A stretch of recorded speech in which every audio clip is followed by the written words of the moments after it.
منبر نور پر تشریف فرما باوقار علماء کرام، خصوصیت کے ساتھ ناجش ملت امانت اہل سنت حضرت علامہ ضیاء اللہ قادری صاحب قبلہ، معزز سامعین، پردہ نشین خواتین، السلام علیکم ورحمۃ اللہ وبرکاتہ۔ الحمد للہ رب العالمین، والصلاة والسلام علی سید الانبیاء والمرسلین وعلى آلہ واصحابہ اجمعین، اما بعد، فاعوذ باللہ من الشیطان الرجیم، بسم اللہ الرحمن الرحیم۔ من عمل صالحا من ذکر او انثى وهو مؤمن فلنحيينه حیاة طیبہ۔ صدق اللہ العظیم وبلغنا رسوله النبی الامین المتین المعین الکریم، ونحن على ذلك لمن الشاہدین والشاکرین، والحمد للہ رب العالمین۔ آئیے سب سے پہلے ہم اور آپ مل کر انتہائی عقیدت و محبت کے ساتھ دنیا کے سب سے حسین گنبد خضرا میں آرام فرمانے والے آقا حضور رحمت عالم نور مجسم، دائی حلیمہ کے حلیم، امت کے غمخوار، ہم غریبوں کے غم گسار، نائب پروردگار حضور شہنشاہ مدینہ، سرور قلب و جگر و سینہ، فیض گنجینہ، اور جن کا خوشبودار ہے مقدس پسینہ، ایسا خوشبودار کہ بریلی سے آواز آئی، ان کی مہک نے دل کے غنچے کھلا دیے ہیں، ان کی مہک نے دل کے غنچے کھلا دیے ہیں، جس راہ چل دیے ہیں کوچے بسا دیے ہیں، یعنی جناب احمد مجتبیٰ محمد مصطفیٰ صلی اللہ تعالی علیہ وسلم کی بارگاہ مقدسہ میں درود و سلام کا تحفہ پیش کریں، پڑھیں باواز بلند، اللہم صلی علی سیدنا و مولانا محمد مبارک وسلم، صلاۃ و سلام علیک یا رسول اللہ صلی اللہ تعالی علیہ وسلم۔ اللہ تعالیٰ کا بے پناہ احسان و کرم کہ اس کی خاص توفیق سے ہم اور آپ تمامی لوگ آج یہاں اللہ اور اس کے پیارے رسول صلی اللہ تعالی علیہ وسلم کے پاکیزہ ذکر کے حوالے سے سجائی گئی اس پاکیزہ محفل میں حاضر ہیں۔ دعا ہے پروردگار عالم ہم سب کی اس حاضری کو اپنی بارگاہ میں قبول فرمائے۔ آج کی یہ محفل مبارکہ محترمہ مرحومہ کبریٰ بانو کے ایصال ثواب کے حوالے سے ان کے گھر والوں نے انعقاد پذیر کی ہے۔ پروردگار عالم اس محفل کا صدقہ مرحومہ کی بال بال مغفرت فرمائے، آمین، اور جنت الفردوس میں پروردگار عالم انہیں اعلیٰ مقام عطا فرمائے، آمین۔ چونکہ یہ محفل ایصال ثواب کے حوالے سے رکھی گئی ہے، مجھ سے پہلے آپ لوگوں نے تقریریں بھی سنی، نعتیں بھی سنی، منقبتیں بھی سنی۔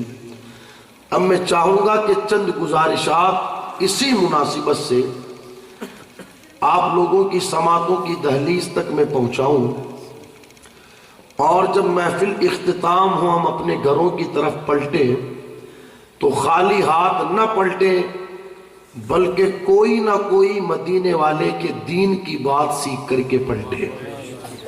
میری ماں بہنیں بھی یہاں پر بیٹھی ہیں، میں ان سے بھی گزارش کروں گا توجہ سے میری باتوں کو سنیں۔ یاد رکھیں، ایک انتقال کر جانے والے کو اگر انتقال کر جانے کے بعد کوئی چیز فائدہ پہنچانے والی ہے تو اسے ایصال ثواب کہتے ہیں۔ بے شک کیا کہتے ہیں؟ ایصال ثواب۔ کسی بندے کا انتقال ہوا، آپ اس کی موت سے لے کر کے اپنی موت تک خوب روئے، بال بھی نوچے، سینہ بھی پیٹے، چیخو پکار کرے، ان ساری چیزوں سے مرنے والے کو نہ آج فائدہ پہنچے گا اور نہ کل فائدہ پہنچے گا۔ لیکن ہم نے اگر ان سارے کاموں کے بجائے قرآن شریف کی تلاوت کی، سبحان اللہ، کلمہ شریف کا ورد کیا، مدینے والے پر درود پڑھا، سبحان اللہ، الحمدللہ، اللہ اکبر کی تسبیح بلند کی، اور پھر ان ساری چیزوں کا ثواب مرنے والے کی روح کو عطا کر دیا، اس کی برکت سے پروردگار عالم مرنے والے کے قبر کے اندر عذاب کے اعتبار سے تخفیف فرما دے گا۔ بے شک بے شک بے شک بے شک۔ اگر کوئی چیز مرنے والے کو فائدہ پہنچانے والی ہے اس کے انتقال کے بعد تو اسے ایصال ثواب کہتے ہیں۔ بے شک بے شک۔ ہم کسی کے یہاں انتقال کے بعد جب اس کے گھر پر جاتے ہیں تو اس کے بنیادی دو مقصد ہوتے ہیں۔ کتنے؟ پہلا مقصد تو یہ کہ ہماری ذات سے جتنا زیادہ ہو سکے ہم مرنے والے کا فائدہ کریں۔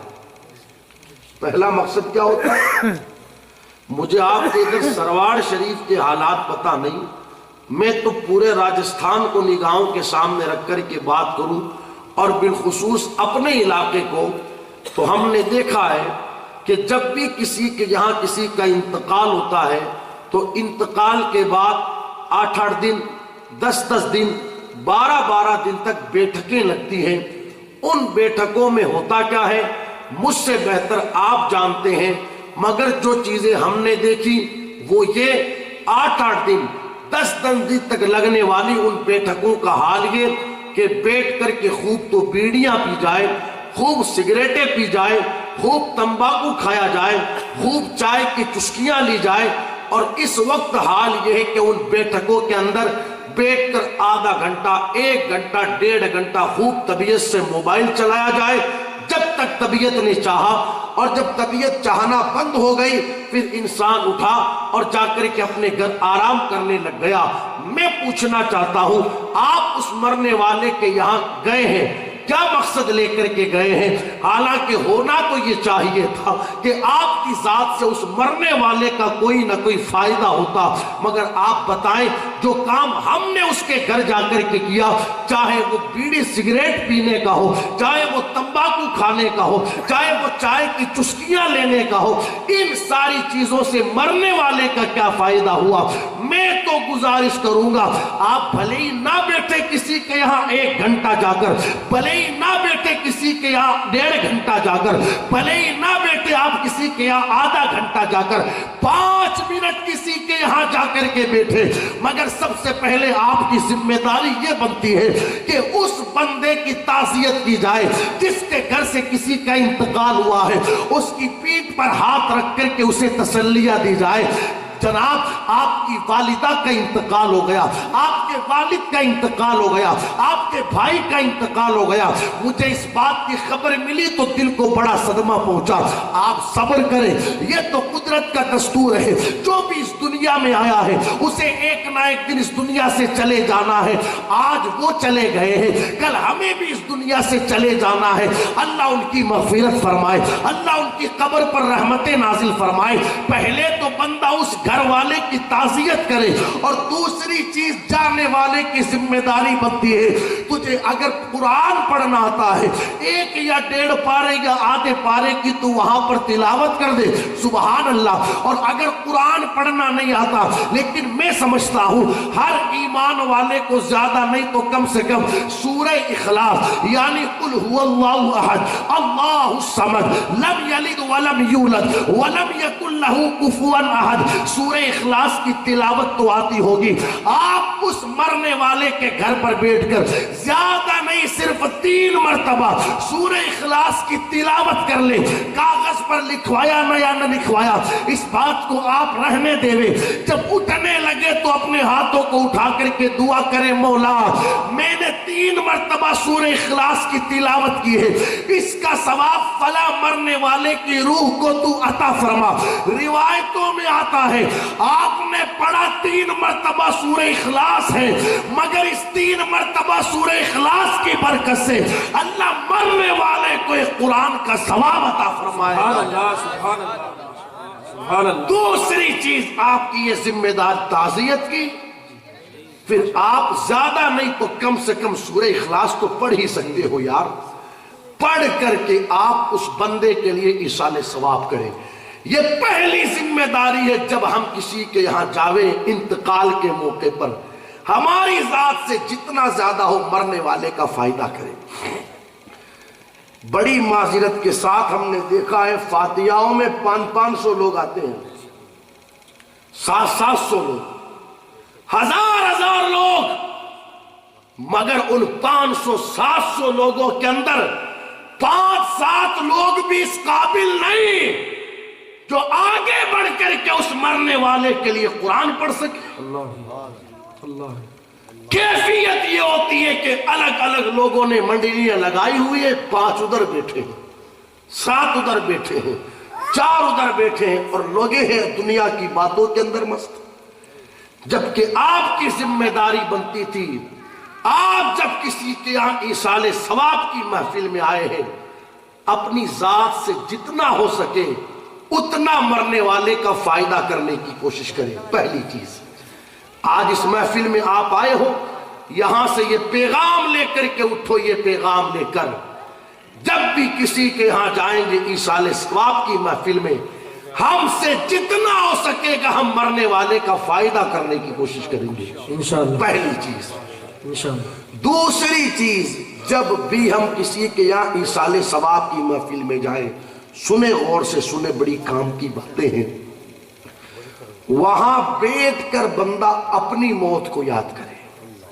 کیا کرے؟ زور سے بولے, اپنی موت کو یاد کرے. اس لیے کہ ہر اٹھنے والا جنازہ اگر بندہ سمجھدار ہو تو اس کے لیے بہت بڑی نصیحت ہے. وہ کسی نے کہا تھا نا کہ جنازہ آگے آگے رہبری کرتا ہے پیچھے چلنے والوں کی, بتاتا ہے انہیں رستہ جو منزل بھول بیٹھے ہیں. جب کسی کا جنازہ لے کر کے چلو نا تو یاد رکھا کرو, خاموشی خاموشی کے اندر وہ آگے چلنے والا جنازہ اپنے پیچھے آنے والوں کو ایک پیغام دے رہا ہوتا ہے. اے میرے پیچھے آنے والوں, سنبھل کر رہنا, سنبھل کر. آج مجھے لے کر کے جا رہے ہو, کل کوئی تمہیں لے کر کے آئے گا. آج تم نے میرے لیے قبر تیار کی, کل کوئی تمہارے لیے قبر تیار کرے گا. آج تم نے میرے لیے بازار سے کفن خریدا, کل کوئی تمہارے لیے بازار سے کفن خریدے گا. آج تم نے مجھے غسل دیا ہے, کل کوئی تمہیں غسل دے گا. انسان جب بھی کسی کے یہاں موت کی محفل میں جائے, تھوڑی دیر کے لیے اس کے یہاں بیٹھ کر کے اپنی موت کو یاد کرے. آج مرحومہ کبرا چلی گئی, کل مجھے اس دنیا سے چلے جانا ہے. آج مرحومہ کبرا کے لیے قبر تیار کی گئی ہے, کل میرے لیے قبر تیار کی جانی ہے. مگر بڑی معذرت کے ساتھ اب تو لوگوں کی کنڈیشن یہ ہوئی, انتقالات جن گھروں پر ہوتے ہیں ان گھروں پر پہنچنے کے بعد بھی لوگوں کو قبریں یاد نہیں آتی, ان گھروں پر پہنچنے کے بعد بھی لوگوں کو اپنی موت یاد نہیں آتی. اللہ اکبر. اب تو کنڈیشن یہ ہے یار, قبروں کا یاد آنا یہ کسی کے گھر پر یہ تو بہت بات کی بات ہے. ہم نے دنیا کے اندر دیکھا ہے جب لوگ جنازہ لے کر کے قبرستان پہنچتے ہیں تو قبرستان پہنچنے کے بعد بھی لوگ ہنسی مذاق کر رہے ہوتے ہیں. قبرستان پہنچنے کے بعد بھی لوگوں کی زبانوں پر ٹھٹے ہوا کرتے ہیں, جبکہ لوگوں کو سمجھنا چاہیے قبرستان اس جگہ کا نام ہے جہاں پر اچھے اچھوں کے پتے پانی ہو جاتے ہیں. کبھی چکر لگائے اپنے علاقے کے قبرستان کا تو پتہ چلے گا. قبرستان اس جگہ کو کہتے ہیں اچھے اچھے کی بولتیاں جہاں پر بند ہو جاوے اسے قبرستان کہا جاتا ہے. اچھے اچھوں کا روب و دبدبا جہاں پر ختم ہو جاوے اسے قبرستان کہا جاتا ہے. کبھی جا کر کے دیکھے قبرستان کہاں چلے گئے وہ لوگ چر چر جن کی زبانیں چلا کرتی تھی, کہاں چلے گئے وہ لوگ جن کے نام کا شہرہ ہوا کرتا تھا, کہاں چلے گئے وہ لوگ جن کی ایک آواز پر کئی لوگ آخر کے لائن میں کھڑے ہو جاتے تھے. مگر قبرستان نے سب کچھ ان کا مٹا کر کے رکھ دیا ہے, اسے قبرستان کہا جاتا ہے. مگر قبرستان پہنچنے کے بعد بھی لوگوں کو اپنی قبر یاد نہیں آتی، قبر یاد نہیں آتی۔ یہاں پر مجھے مدینے والے کا ایک فرمان یاد آتا ہے۔ میرے آقا علیہ الصلوۃ والسلام نے ارشاد فرمایا، صحابہ سیاتی زمان علی امتی یحبون خمسا وینسون خمسا، ان قریب میری امت پر ایک زمانہ ایسا آئے گا، میری امت 5 چیزوں سے محبت کرے گی اور 5 کو بھول جائے گی۔ صحابہ نے پوچھا، یا رسول اللہ علیہ السلام وہ 5 چیزیں کون سی ہیں جن سے محبت کی جائے، اور وہ 5 کون سی جن کو بھول جائے بندہ؟ میرے نبی نے ارشاد فرمایا، پہلی چیز دنیا سے محبت کریں گے، آخرت کو بھول جائیں گے۔ دوسری چیز گناہوں سے محبت کریں گے، توبہ کو بھول جائیں گے۔ تیسری چیز میرے آقا فرماتے ہیں، مال سے محبت کریں گے مگر حساب کو بھول جائیں گے۔ سچ بتانا کیا آج یہ کنڈیشن نہیں ہے؟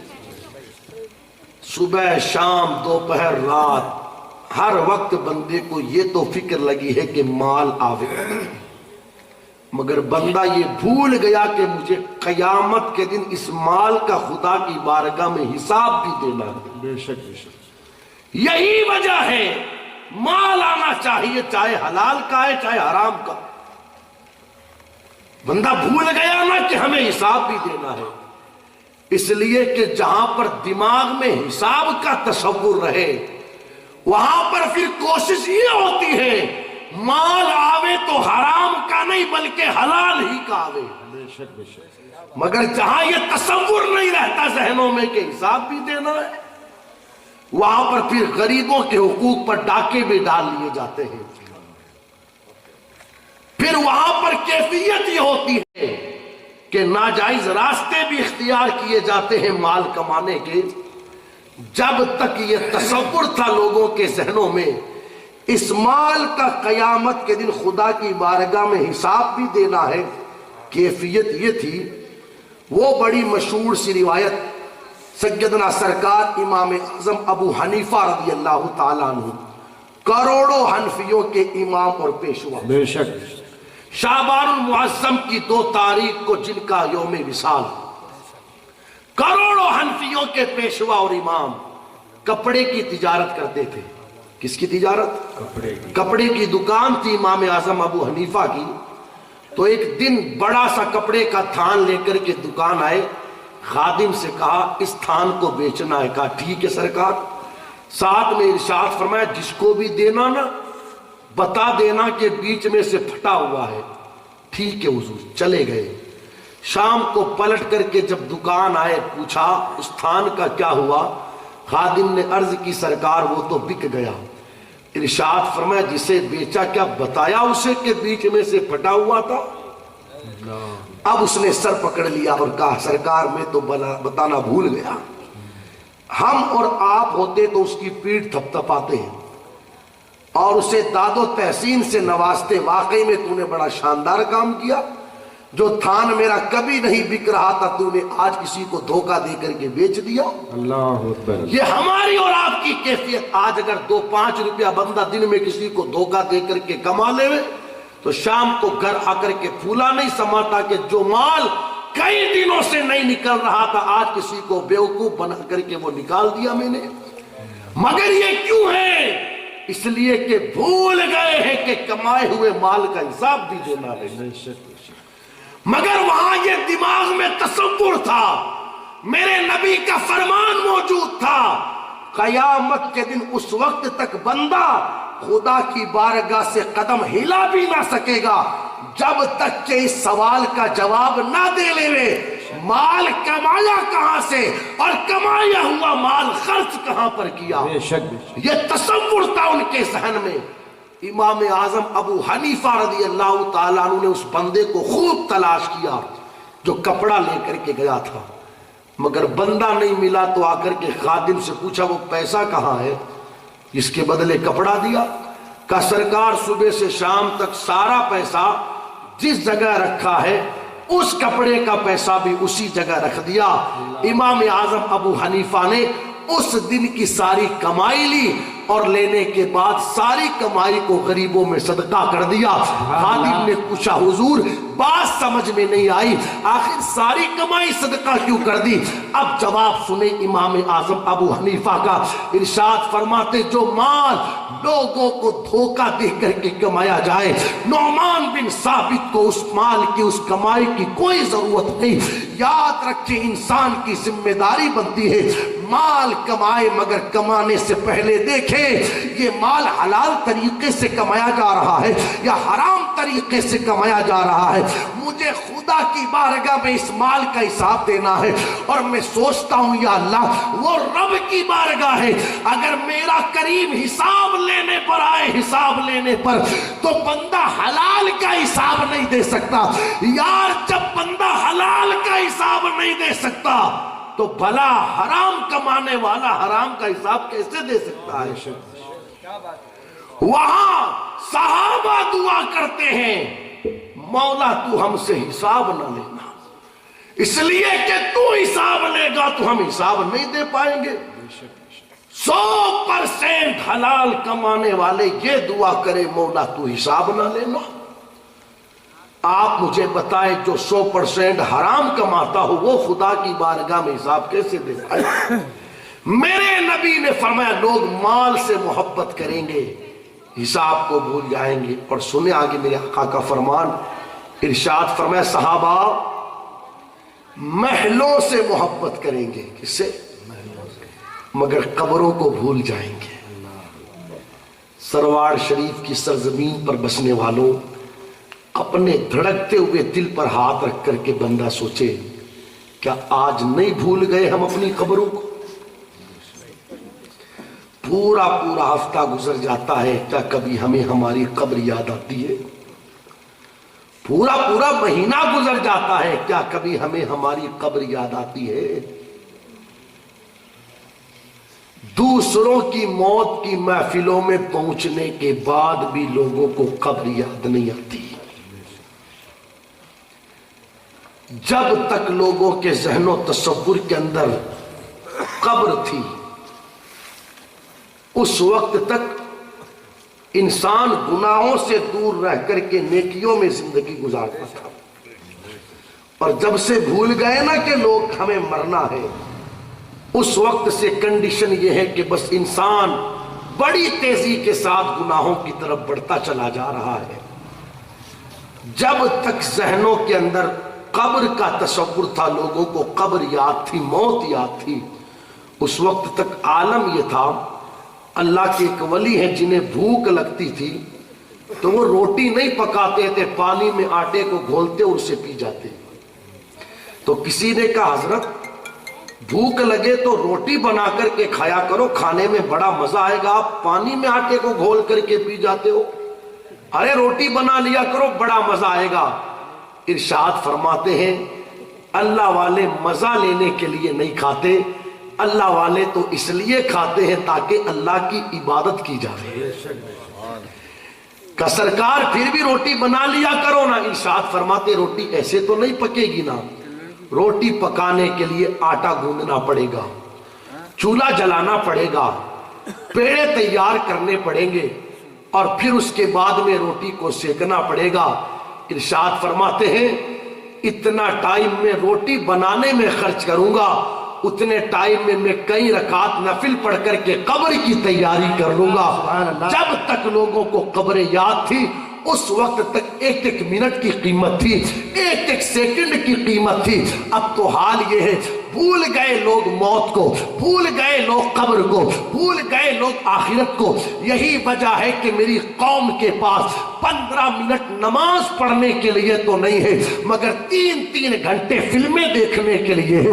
15 منٹ لوگوں کے پاس نماز کے لیے نہیں، مگر 2 گھنٹے لوگوں کے پاس گانے سننے کے لیے ہے۔ 15 منٹ لوگوں کے پاس نماز کے لیے تو نہیں ہے، مگر 1 گھنٹہ چائے کی ہوٹل پر بیٹھ کر دوستوں کے ساتھ مستی کرنے کے لیے ہے۔ میں پوچھنا چاہتا ہوں یہ 3 گھنٹہ لوگوں کا موبائلوں کی نظر کر دینا، یہ 2 گھنٹہ گانے سننے کے اندر برباد کر دینا، یہ ایک ایک گھنٹہ چائے کی ہوٹلوں پر ضائع کر دینا، یہ کیوں ہو رہا ہے؟ اس لیے کہ بندہ بھول گیا کہ مجھے مرنا ہے، مجھے مر کر کے قبر میں پہنچنا ہے۔ وقت کا تاجدار جنہیں دنیا سرکار جنید بغدادی رضی اللہ تعالیٰ عنہ کے نام سے جانتی اور پہچانتی ہے، وہ سرکار جنید بغدادی جن کو رب نے اتنا اونچا مقام عطا فرمایا، کسی پر نظر ڈال دے تو اس کو ولی بنا دے، وہ سرکار جنید بغدادی لیکن جب پہنچے ہیں کسی نائی کی دکان پر اپنی مونچھوں کو ترشوانے کے لیے، اپنی مونچھوں کو چھوٹی کروانے کے لیے، کیفیت یہ تھی کہ نائی کی دکان پر جا کر کے بیٹھے ہیں، نائی نے ہاتھ میں کینچی لی تاکہ حضرت کی مونچھوں کو تراشا جائے، کیفیت یہ تھی کہ نائی کی دکان پر بھی سرکار جنید بغدادی کے ہونٹ ہل رہے تھے۔ نائی نے کہا سرکار ہونٹوں کو ہلانا بند کرو تاکہ میں آپ کی مونچھیں کاٹ سکوں۔ جنید بغدادی کہتے ہیں جو کام تیرا ہے تو کرتا جا، جو کام میرا ہے مجھے کرنے دے۔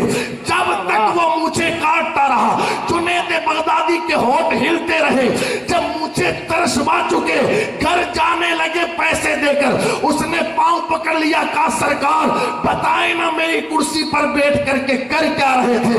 جنید بغدادی فرماتے ہیں میں تیری کرسی پر بھی خدا کا ذکر کر رہا تھا۔ کہا سرکار کیوں؟ ارشاد فرماتے اس لیے کہ میں نہیں چاہتا کہ اتنی دیر بھی میں خدا کے ذکر سے غافل ہو جاؤں، جتنی دیر میں مجھے تراشی جائے اور اسی حالت میں مجھے موت آ جاوے تو پھر میرا ہوگا کیا؟ میرے دل کی تمنا یہ ہے کہ مجھے موت آئے تو اس حالت میں کہ زبان پر یا تو خدا کا ذکر جاری رہے یا مصطفیٰ کی نعت جاری رہے۔ نعرہ تکبیر، نعرہ رسالت، سبحان اللہ سبحان اللہ۔ یہ کیفیت تھی لوگوں کی کب تک؟ جب تک لوگوں کو قبر یاد تھی، موت یاد تھی، مگر بھول گئے ہم لوگ قبر۔ اب تو قبر یاد آتی ہی نہیں ہے، مگر آؤ آج موت کی محفل میں آئے بیٹھے ہیں، تھوڑی دیر کے لیے ہم اپنی قبر کو یاد کریں۔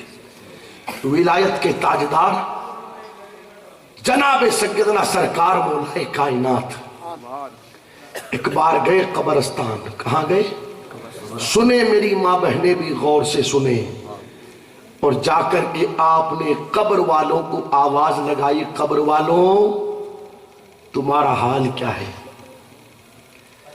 تو قبر سے آواز آئی علی پہلے یہ بتاؤ کہ ہمارے گھروں کا حال کیا ہے۔ سرکار مولائے کائنات کہتے ہیں کیا بتاؤں میں تمہیں، بھول گئے لوگ تمہیں، بڑی بے وفا ہے دنیا، کوئی کسی کو یاد نہیں کرتا۔ اور یہ بات سچی بھی ہے، گنتی کے چند دن لوگ اپنے مرنے والوں کو یاد کرتے ہیں، وہ جب تک 10ویں یا 20ویں یا 40ویں کی وہ بڑی والی فاتحہ ہو جاوے نا تب تک قبرستان بھی جائیں گے، فاتحہ بھی پڑھیں گے، پھول بھی پیش کریں گے، مگر اس فاتحہ کے بعد پھر سلسلہ ایسے ٹوٹتا ہے کہ پورا پورا مہینہ گزر جاتا ہے مگر لوگوں کو ماں یاد نہیں آتی، پورا پورا مہینہ گزر جاوے مگر لوگوں کو باپ یاد نہیں آتا۔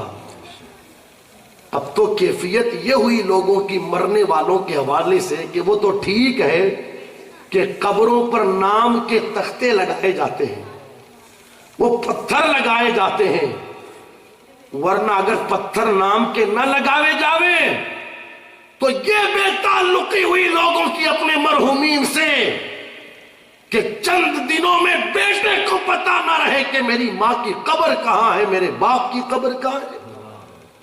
اس لیے کہ اس قدر بھول جاتے ہیں لوگ مرنے والوں کو، پورا پورا سال یاد نہیں آتے۔ یار مرحومین وہ کسی نے عید یا بقرعید کی نماز پڑھ کر کے آ رہے تھے عیدگاہ سے تو راستے میں خیال آیا کہ چلو ماں کی قبر پر چل لے، یا وہ کسی دن شب برات یا شب قدر میں سب جا رہے تھے تو یاد آ گیا کہ میں بھی ماں باپ کی قبر پر جا کر کے آ جاؤں۔ یہ کیفیت میں پوچھنا چاہتا ہوں دوست، جس باپ نے اپنا سب کچھ تجھ پر قربان کر دیا، اپنے منہ کا نوالا جس نے اپنے منہ سے نکال کر کے تجھے کھلایا وہ کوئی اور نہیں، وہ تیرا باپ ہے۔ جس نے اپنے پورے وجود کو جلا کر کے رکھ دیا وہ کوئی اور نہیں، وہ تیرا باپ ہے۔ سردی گرمی بارش ہر موسم کے اندر جس نے اپنے آرام کی نہیں تیرے آرام کی فکر کی وہ کوئی اور نہیں، وہ تیرا باپ ہے۔ کیا اس کا دل نہیں کرتا تھا کہ عید کا تہوار وہ اپنے بیوی بچوں کے ساتھ منائے؟ کیا اس کا دل نہیں کرتا تھا کہ وہ بقرعید اپنے بچوں کے ساتھ میں کرے؟ مگر آپ دیکھیں 10 سال تک اپنا ملک چھوڑ کر کے سعودیہ لوگ رہتے ہیں، 15 سال تک اپنا ملک چھوڑ کر کے ملک کے باہر کماتے ہیں۔ میں پوچھنا چاہتا ہوں یہ 15 سالوں تک ملک کا چھوڑنا کس کے لیے ہے؟ اولاد کے لیے، وہ کوئی اور نہیں، وہ ہمارا باپ ہے۔ یار جس باپ نے اپنی اولاد کے لیے اپنا سب کچھ قربان کر دیا، آج بھی میں نے کئی باپ ایسے دیکھے ہیں کہ تہوار کے دن باپ خود تو پرانے کپڑے پہن لیتا ہے مگر نئے کپڑے کا انتظام اپنی اولاد کے لیے کرتا ہے، وہ کوئی اور نہیں، وہ ہمارا باپ ہے۔ یار جس باپ نے اپنا سب کچھ اپنے بیٹے کے لیے قربان کر دیا، کیا اس بیٹے کی اتنی بھی ذمہ داری نہیں بنتی کہ اس باپ کا انتقال ہو گیا ہے؟ انتقال کے بعد میں سمجھتا ہوں کہ بیٹا مصروف ہو گیا دنیا کمانے کے اندر، میں سمجھتا ہوں کہ بیٹا بڑا بزی ہو گیا، اس کے پاس ٹائم نہیں اپنے باپ کی قبر پر جانے کے لیے۔ لیکن کیا اتنا بھی ٹائم نہیں کہ ہر جمعرات اور جمعہ کے دن بیٹا اپنے باپ کی قبر پر جا کر کے فاتحہ پڑھ لے؟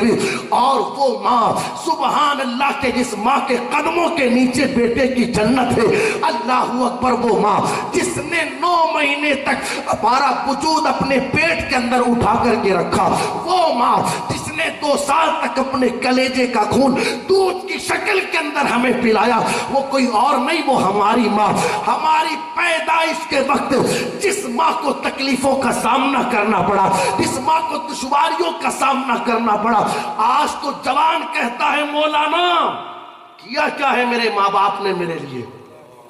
میں کہتا ہوں اس بیچارے سے کیا پوچھتا ہے، ہم سے پوچھ، ہم بتاتے ہیں کیا کیا۔ لوگ کہتے ہیں ماں باپ نے کیا کیا، میں کہتا ہوں کیا نہیں کیا ماں باپ نے۔ 9 مہینے تک ہمارے وجود کو پیٹ میں رکھنا یہ کوئی معمولی بات ہے؟ 2 سال کلیجے کا خون دودھ کی شکل میں پلانا یہ کوئی معمولی بات ہے؟ اور ہماری پیدائش کوئی ایسے ہی نہیں ہو گئی۔ جس وقت عورت کے یہاں ڈیلیوری ہونے والی ہوتی ہے، گھر والے لے کر کے پہنچے ہاسپٹل، 4-6 گھنٹے گزرے، ڈاکٹروں نے آ کر کے کہا بھائی نارمل ڈیلیوری نہیں ہونے والی، آپریشن کروانا پڑے گا۔ اگر آپریشن نہیں ہوا یا تو بچے کی جان جاتی ہے یا پھر ماں کی جان جاتی ہے۔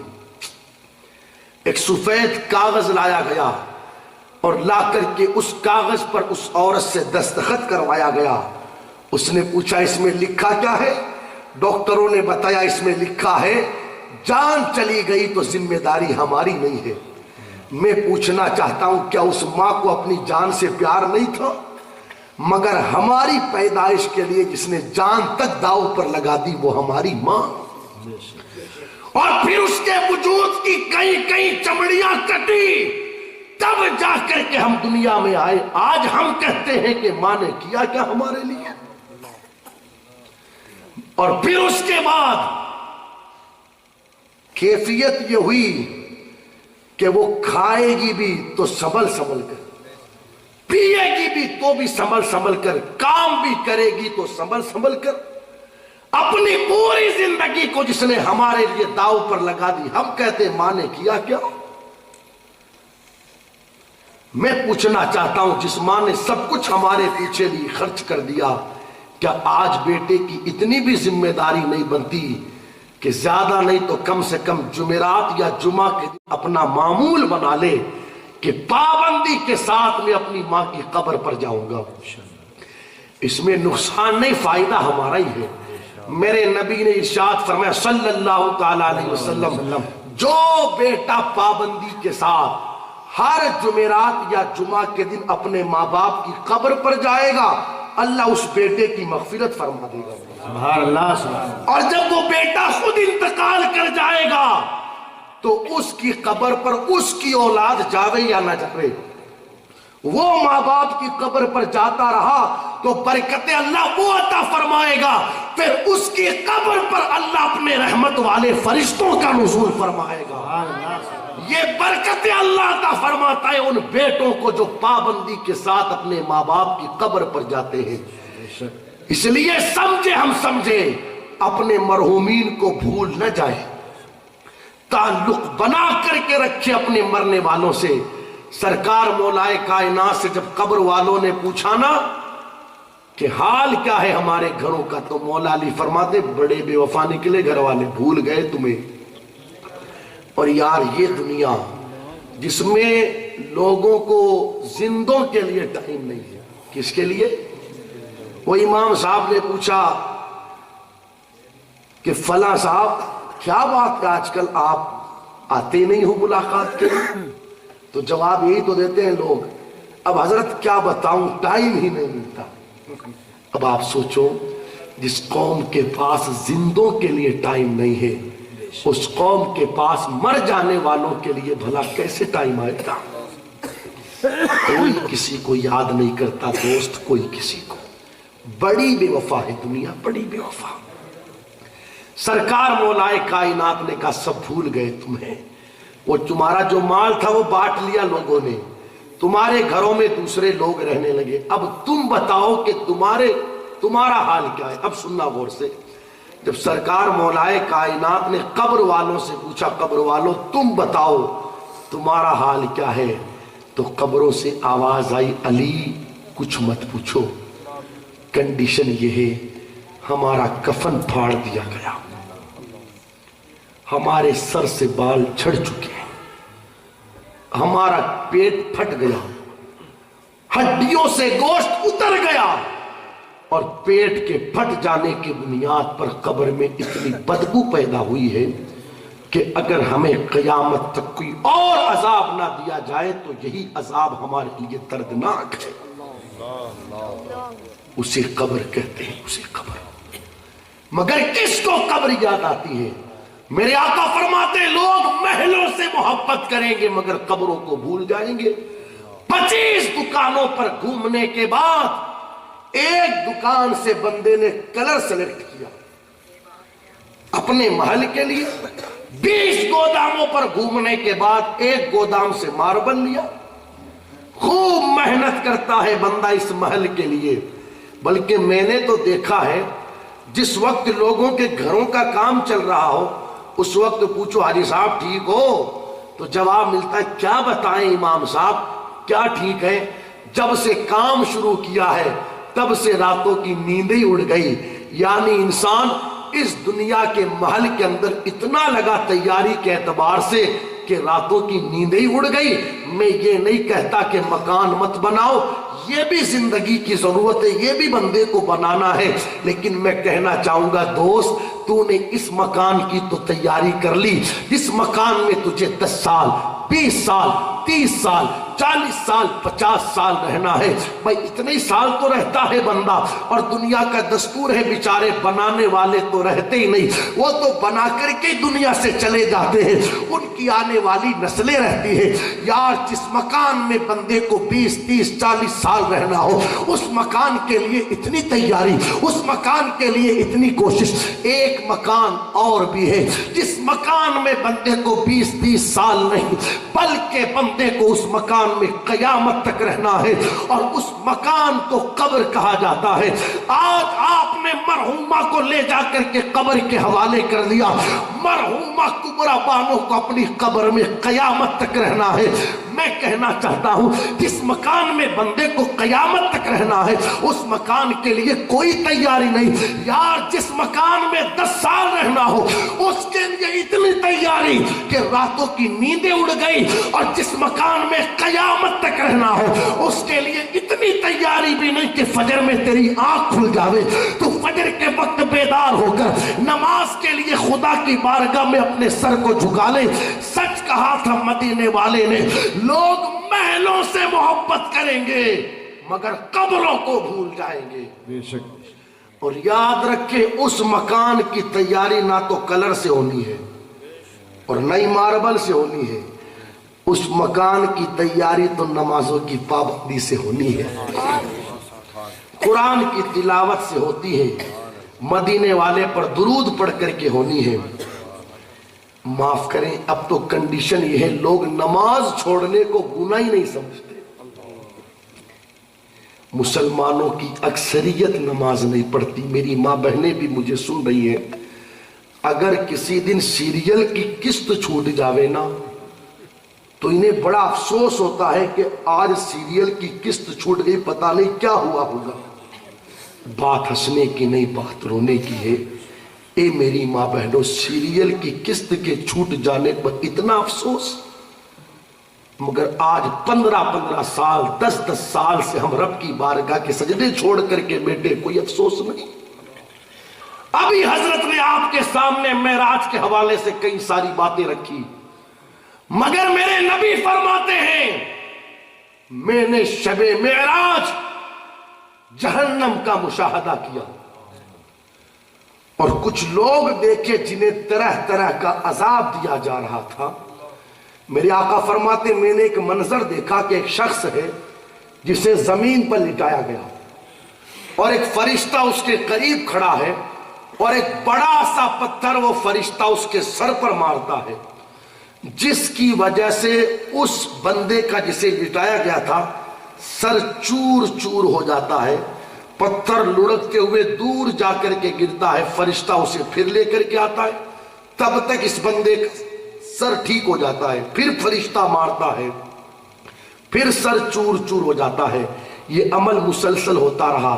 میرے نبی نے فرمایا جبرائیل یہ کون بندہ ہے کہ جس کے سر کو بار بار کچلا جا رہا ہے؟ میرے آقا فرماتے ہیں جبرائیل نے عرض کی یا رسول اللہ یہ وہ بندہ ہے جو نماز میں سستی کرتا تھا، جسے نماز بوجھ لگتی تھی، بوجھ۔ آج عذاب یہ دیا جا رہا ہے کہ اس کے سر کو پتھر سے کچلا جا رہا ہے۔ میرے لیے کہہ دینا آسان، آپ کے لیے سن لینا آسان، مگر کسی کے مکان پر کام چل رہا ہو اور اوپر سے کنکری سر پر آ کر کے گرے، سوچو تو صحیح اس وقت کیا حال ہوتا ہے بندے کا، چیخ نکل جاتی ہے۔ کنکری کے گرنے پر بندے کی چیخ نکل جاوے، نمازیں چھوڑنے والے ذرا سوچ تو صحیح، قیامت کے دن جب بڑے وزنی پتھر سے تیرے سر کو کچلا جائے گا اس وقت تیری کیفیت کیا بنے گی۔ میری ماں بہنوں سے میں گزارش کروں گا، میری ماں بہنوں گھروں کے اندر نماز کا اہتمام کرو، خود بھی نماز پڑھو، اپنی بچیوں کو بھی اپنے پاس نماز کے لیے کھڑا کرو، اور جب اذان ہو جاوے تو اپنے شوہر کو نماز کے لیے مسجد روانہ کرو، اس لیے کہ میں سمجھتا ہوں اگر قوم کی بیٹی کسی کام کا ارادہ کر لے تو شوہر کو نمازی بنا سکتی ہے، اس لیے کہ شوہر کسی کی مانے یا نہ مانے اپنی بیوی کی ضرور مانتا ہے۔ اگر ماں بہنیں کوشش کر لے تو شوہر نمازی بن سکتا ہے، اور نمازی ہی کیا اگر ایک عورت کوشش کر لے تو شوہر وقت کا ولی بن سکتا ہے۔ شرط یہ ہے کہ عورت کوشش کرے، نماز کا وقت تو خود گھر پر نماز پڑھے، شوہر کو نماز کے لیے مسجد بھیجے، اہتمام کرے اپنے گھروں کے اندر نماز کا۔ میرے آقا علیہ السلام نے ارشاد فرمایا غلام میری معراج یہ ہے کہ میں رب کے قرب میں پہنچا، اور تیری معراج الصلاۃ معراج المومنین، نماز تیری معراج ہے۔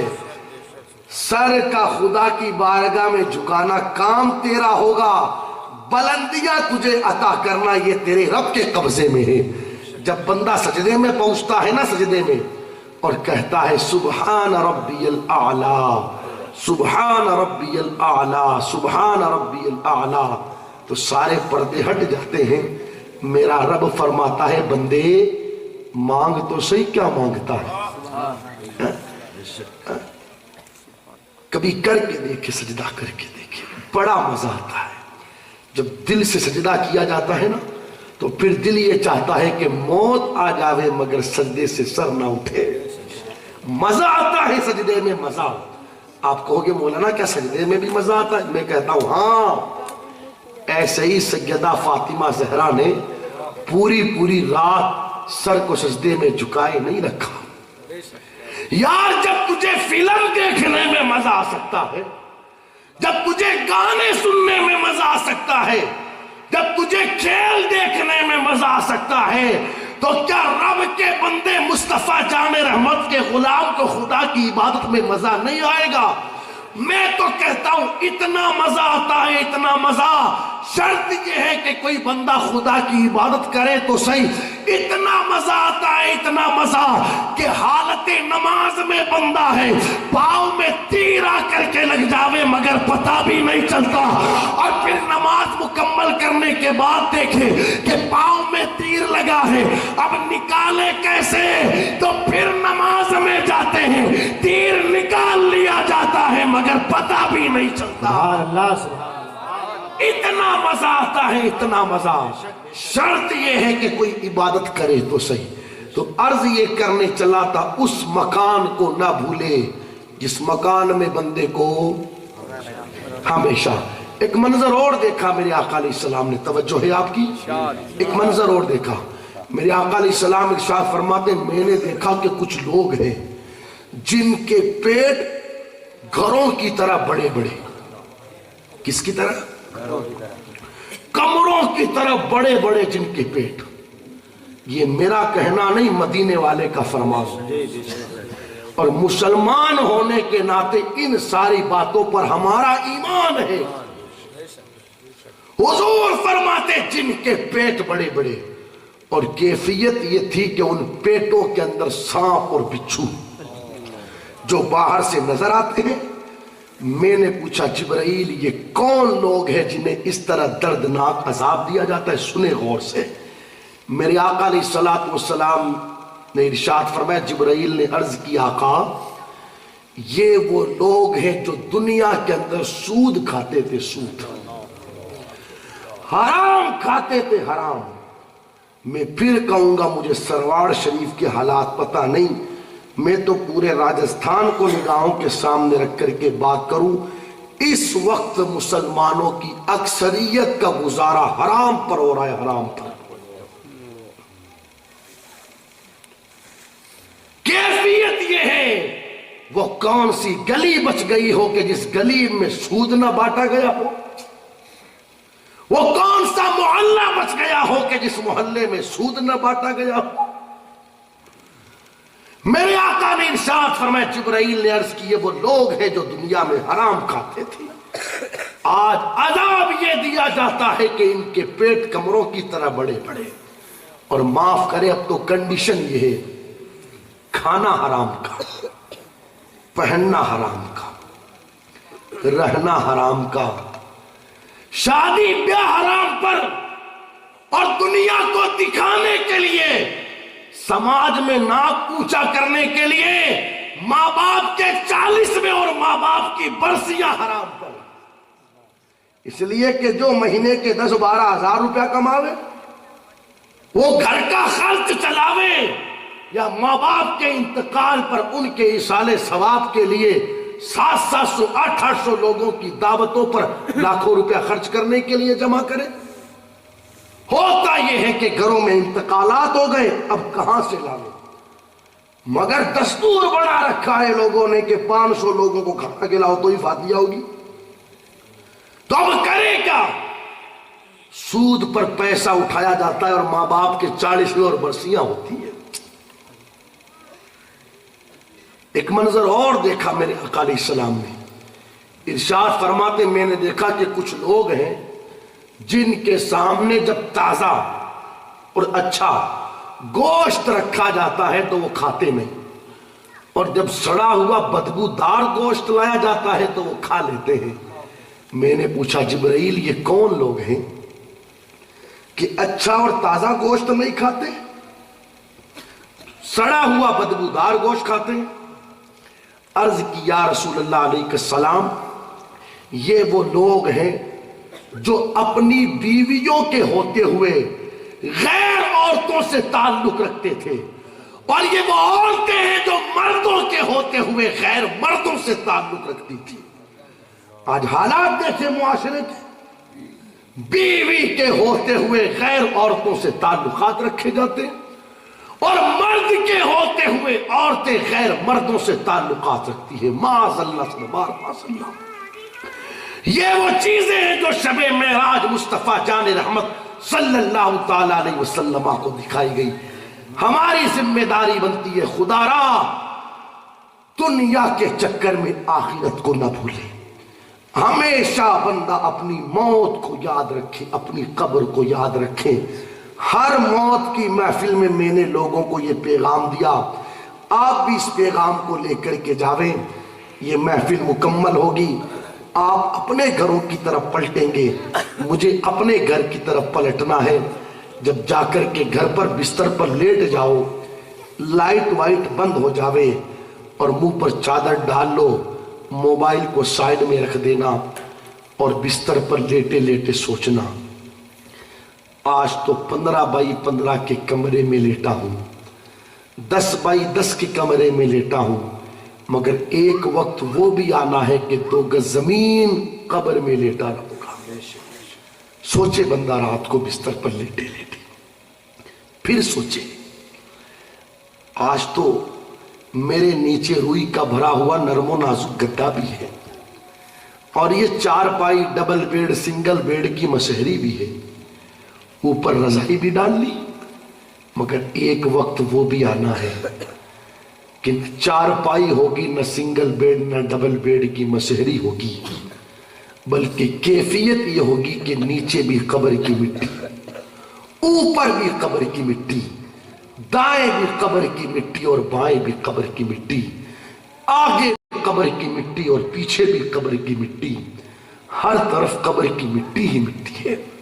پھر بندہ سوچے اپنے بستر پر لیٹے لیٹے، یار آج تو اگر بدن پر مچھر آ کر کے بیٹھ جائے تو فوراً اڑا دوں، مکھی آ کر کے بیٹھ جاوے تو فوراً اڑا دوں، مگر جب کل قبر میں میرے گناہوں کی وجہ سے، میری بدعمالیوں کی وجہ سے، بے نمازی پن کی وجہ سے، حرام روزی کی وجہ سے جب قبر کے سانپ اور بچھو میرے وجود پر لپٹیں گے اور قبر کے کیڑے مکوڑے کبھی ناک سے داخل ہو کر کے کان سے نکلیں گے اور کبھی کان سے داخل ہو کر کے منہ سے نکلیں گے، اس وقت میرا بنے گا کیا؟ سوچے بندہ سوچے رات کو بستر پر لیٹے لیٹے، کوئی معمولی چیز ہے یار، قبر معمولی چیز ہے، کچھ نہ کچھ تو ہوگا نا قبر میں کہ قبر کا ذکر سن کر کے صدیق اکبر روتے ہو،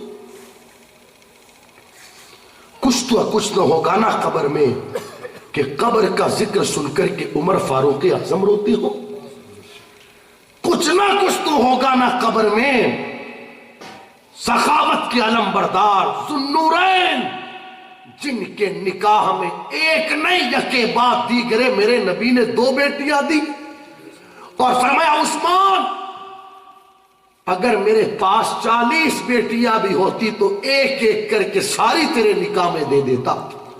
وہ عثمان غنی، مگر صحابہ کہتے ہیں جب بھی بات قبر کی آتی تو عثمان غنی روتے، اتنا روتے کہ پوری داڑھی بھیگ جاتی۔ ہم نے کہا عثمان بات کیا ہے کہ قبر کے ذکر سے تم اتنا روتے ہو؟ سیدنا سرکار عثمان غنی کہتے ہیں لوگوں، آخرت کی منزلوں میں سب سے پہلی منزل قبر کی منزل ہے، جس بندے نے اس منزل کو پار کر لیا وہ ساری منزلوں کو پار کر لے گا، اور جو بندہ اس منزل میں پھنس گیا وہ تمام منزلوں میں پھنستا چلا جائے گا۔ کچھ نہ کچھ تو ہوگا نا قبر میں۔ پڑھے اٹھا کر کے مکاشفت القلوب، امام غزالی نے لکھا اس روایت کو، سچے باپ کی سچی بیٹی سیدہ عائشہ صدیقہ بیٹی ہے، اور ان کی مبارک گود میں میرے نبی کا سر ہے، سبحان اللہ۔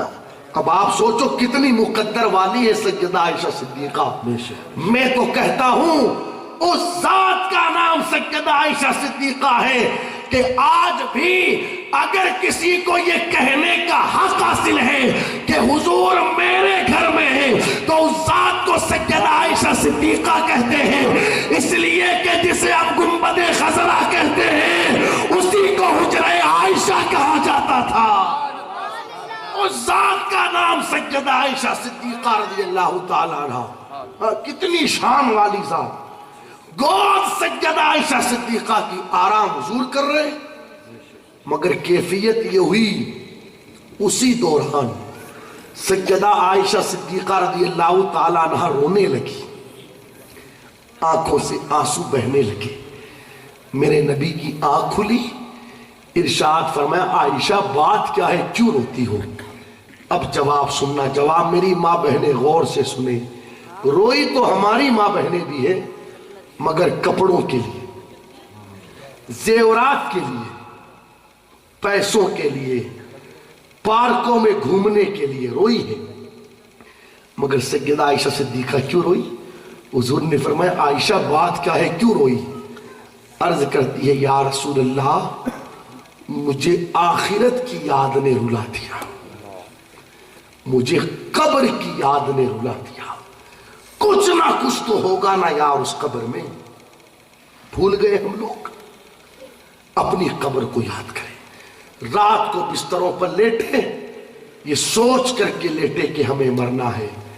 جب ہر بندہ رات کو سوتے وقت قبر کو یاد کر کے سوئے گا، میں سمجھتا ہوں فجر کی اذان بعد میں ہوگی، بندہ بیدار پہلے ہو جائے گا، پھر کسی الارم کی ضرورت نہیں پڑے گی، بلکہ بندہ اذان سے پہلے مسجد حاضر ہوتا ہوا نظر آئے گا۔ اس لیے کہ جس کی نگاہوں کے سامنے 10ویں 12ویں کلاس کا امتحان ہو، یار اسے نیند نہیں آتی، تو جس کے سامنے قبر کا امتحان ہو بھلا اسے بھی نیند آوے، بھلا اسے بھی نیند آوے۔ اپنی قبر کو یاد رکھے، اپنی قبر کو۔ لیکن انشاءاللہ اگر ہم لوگ دنیا سے قبر کی تیاری کر کے جائیں گے، مدینے والے کو راضی کر کے جائیں گے، رب کے حکموں پر عمل کر کے جائیں گے، پھر برکتیں وہ ملے گی کہ زمین میلی نہیں ہوتی، زمن میلا نہیں ہوتا، محمد کے غلاموں کا کفن میلا نہیں ہوتا۔ پھر عظمت اللہ وہ عطا فرماتا ہے کہ 300 سال کے بعد بھی اگر کسی دیوانے کی قبر ہبلی شہر کے اندر کھلتی ہے تو دنیا یہ کہتی ہوئی نظر آتی ہے 300 سال پہلے اس اللہ والے کو دفنایا تھا۔ آج قبر کھلی ہے تو کیا دیکھتے ہیں؟ اس کا بدن بھی سلامت ہے، اس کا کفن بھی سلامت ہے۔ یہ عظمت اللہ عطا فرمائے گا، شرط یہ ہے تو قبر کی تیاری کر کے دنیا سے جا۔ میرا رب فرماتا ہے من عمل صالحا من ذکر او انثى وهو مؤمن فلنحيينه حیاتا طیبا، جو کوئی ایمان والا چاہے مرد ہو چاہے عورت، نیک عمل کر کے دنیا سے جائے گا، اللہ فرماتا ہے ہم اسے اچھی زندگی عطا فرمائیں گے۔ کہنے کے لیے باتیں کئی ساری ہیں، میں سمجھتا ہوں کام کی 4 باتیں ہو جاویں، قوم عمل کر لے، مجھے بلایا جانا کامیاب، آپ کا ایسی ٹھنڈ میں بیٹھ کر کے سننا کامیاب۔ کریں گے عمل انشاءاللہ۔ جب بھی کسی کے یہاں ایصال ثواب کی محفل میں جائے، اس کے لیے کوئی نہ کوئی کام ایصال ثواب کا ضرور کرے۔ قرآن پڑھنا آتا ہو سبحان اللہ، ورنہ جو صورتیں ہم کو آتی ہیں متفرق صورتیں، سورہ اخلاص، سورہ فاتحہ وغیرہ، الحمد شریف وغیرہ، کلمہ شریف، درود شریف، تسبیحات، ان کی تلاوت کر لے اور اس کے لیے ثواب کرے۔ دوسری چیز اپنی موت کو وہاں پر بیٹھ کر کے یاد کریں اور قبر کی تیاری کریں۔ کچھ نہیں رکھا اس زندگی کے اندر دوستوں، پتہ نہیں کب یہ زندگی کا چراغ بجھ جاوے۔ رات کو سوتے سب ہیں مگر صبح سب نہیں اٹھتے۔ کچھ وہ ہوتے ہیں جو اٹھ جاتے ہیں اور کچھ وہ ہوتے ہیں جو ہمیشہ کے لیے سو جاتے ہیں۔ پھر صبح بیٹا بھی اٹھانے آتا ہے اور بیٹی بھی اٹھانے آتی ہے، مگر رشتہ دار کہتے ہیں بچوں صبر کر لو، تمہارا باپ اب قیامت کے دن ہی اٹھے گا۔ اس لیے پتہ نہیں آج ہم اتنے یہاں پر بیٹھے، کون جانتا ہے یار کہ ہم میں سے کس کی زندگی کی آج کی آخری رات ہے؟ کون جانتا ہے؟ بتاؤ کہ یہ ہماری زندگی کا آخری ہفتہ ہے، کون جانتا ہے؟ صحابہ ہر نماز کو اپنی زندگی کی آخری نماز سمجھ کر کے پڑھتے تھے۔ اگر صبح کا سورج دیکھ لیتے تو سوچتے پتہ نہیں شام کا چاند دیکھ پائیں گے یا نہیں دیکھ پائیں گے، اور شام کا چاند دیکھ لیتے تو پھر یہ سوچتے پتہ نہیں صبح کا سورج دیکھ پائیں گے یا نہیں دیکھ پائیں گے۔ یہ کیفیت تھی۔ اس لیے قبر کی تیاری کرے، آخرت کی تیاری کرے، نمازوں کی پابندی کرے، قرآن کی تلاوت کرے، حلال کھائے، اپنے ماں باپ کی عزت کرے۔ زندہ ہے ماں باپ، اللہ کا شکر ادا کرے، اور خدا را انہیں کسی طرح کی تکلیف نہ دے۔ اللہ کی بہت بڑی نعمت کو ماں باپ کہتے ہیں، اور اس نعمت کا اگر احساس کرنا ہو تو اس بندے سے جا کر کے کرے جس کے ماں باپ دنیا سے چلے گئے۔ انسان دولت کے بلبوتے پر سب کچھ خرید سکتا ہے، مگر ماں باپ جب ایک بار دنیا سے چلے جاتے ہیں نا، پھر دنیا میں بندے کو کئی ماں باپ نہیں ملتے۔ پھر تو لاکھوں روپیہ خرچ کرنے کے بعد بھی اگر یہ چاہے کہ ایک مرتبہ ان کا دیدار ہو جاوے تو دیدار نہیں ہو پاتا۔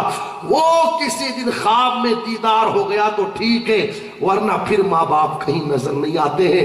اللہ اکبر، بڑی عظیم نعمت ہے خدا کی ماں باپ، جن کے زندہ ہے قدر کرے، اونچی آواز میں کبھی ان کے سامنے بات نہ کرے، اس لیے کہ میں سمجھتا ہوں بندے کو ماں باپ کی خدمت پر وہ ملتا ہے جو کسی اور چیز پر نہیں ملتا۔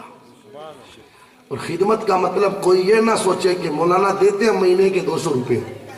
یہاں پتہ نہیں، میں نے دیکھا ہے لوگوں کو کہ 5 بیٹے ہیں، 5 بیٹے، اور 200 روپیہ 100 روپیہ ماں باپ کا باندھ رکھا ہے۔ ایک ٹائم کا کھانا باپ اس کے پاس کھائے گا، اور ایک ٹائم کا کھانا ماں اس کے پاس کھائے گی، اور بیچ مہینے میں اگر کبھی وہ 200 روپیہ 500 روپیہ ختم ہو گیا نا دیا ہوا، اور بیچارہ باپ کہہ دے بیٹا وہ ختم ہو گیا، دوائی کے لیے کچھ اور پیسے کی ضرورت ہے، تو بیٹا بعد میں بولے گا، اس کی بیوی پہلے بولے گی وہ دیا تو تھا مہینے پر 200 روپیہ، کیا ہمارا شوہر اکیلا ہی ہے؟ اور بھی بیٹے ہیں، ان سے جا کر کے مانگو۔ مشکات شریف علماء جانتے ہیں، میرے نبی نے فرمایا ایک وقت وہ آئے گا کہ لوگ جو فرما برداری ماں کی کرنی چاہیے وہ بیوی کی کریں گے، اور جو سلوک باپ کے ساتھ کرنا چاہیے وہ دوستوں کے ساتھ کریں گے۔ دوستوں کی محفل میں ہزاروں بھی خرچ ہو جاوے تو کوئی پرواہ نہیں، اور باپ پر 500 روپیہ خرچ کرتا ہے تو سوچ سوچ کر میں کہتا ہوں اس بندے کی کمائی سے بہتر کسی کی کمائی نہیں کہ جس کا پیسہ ماں باپ پر خرچ ہو جائے۔ اگر رب نے تجھے دیا ہے تو خرچ کر ماں باپ پر۔ یار ایک نظر جن کا چہرہ دیکھنے پر حج مقبول کا ثواب ملتا ہے، ان پر خرچ کرنے پر اللہ تجھے کتنا بڑا اجر عطا فرمائے گا۔ خرچ کرے اپنے ماں باپ پر، اور جو خدمت کرنے والے ہوتے انہیں انعام کیا ملتا ہے؟ سب اپنا سلام حضور کی بارگاہ میں بھیجے۔ کہاں بھیجے؟ زور سے بولے۔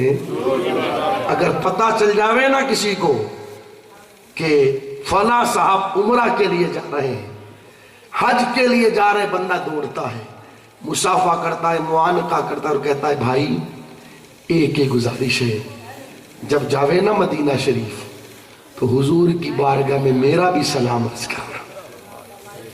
سب اپنا سلام حضور کی بارگاہ میں بھیجے، مگر نبی خود اپنا سلام سیدنا سرکار عمر فاروق اعظم اور عثمان غنی رضی اللہ تعالیٰ عنہما کے ساتھ جس کے لیے بھیجتے ہیں اسے دنیا سرکار اویس قرنی کے نام سے جانتی ہے۔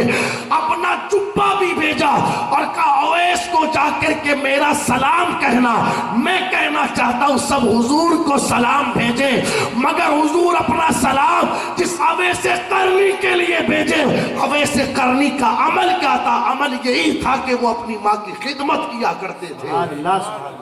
کتنا اونچا مرتبہ اللہ عطا فرماتا ہے۔ اس لیے ماں باپ کی عزت کرو، اللہ تعالیٰ ہم سب کو کہنے سننے سے زیادہ عمل کی توفیق عطا فرمائے۔ ٹھنڈ کا موسم ہے، مجھے بھی اس چیز کو سمجھنا پڑے گا، اگر میرے بولنے میں کسی طرح کی غلطی ہو گئی ہو پروردگار عالم اپنی رحمت کاملہ سے معاف فرمائے۔ جس مرحومہ کا انتقال ہوا پروردگار عالم ان کی بال بال مغفرت فرمائے اور ان کو جنت الفردوس میں اعلیٰ مقام عطا فرمائے۔ استغفر اللہ ربی من کل ذنب واتوب الیہ۔ کلمہ شریف پڑھ لے سارے لوگ بلند آواز سے، لا الہ الا اللہ محمد رسول اللہ صلی اللہ علیہ وسلم۔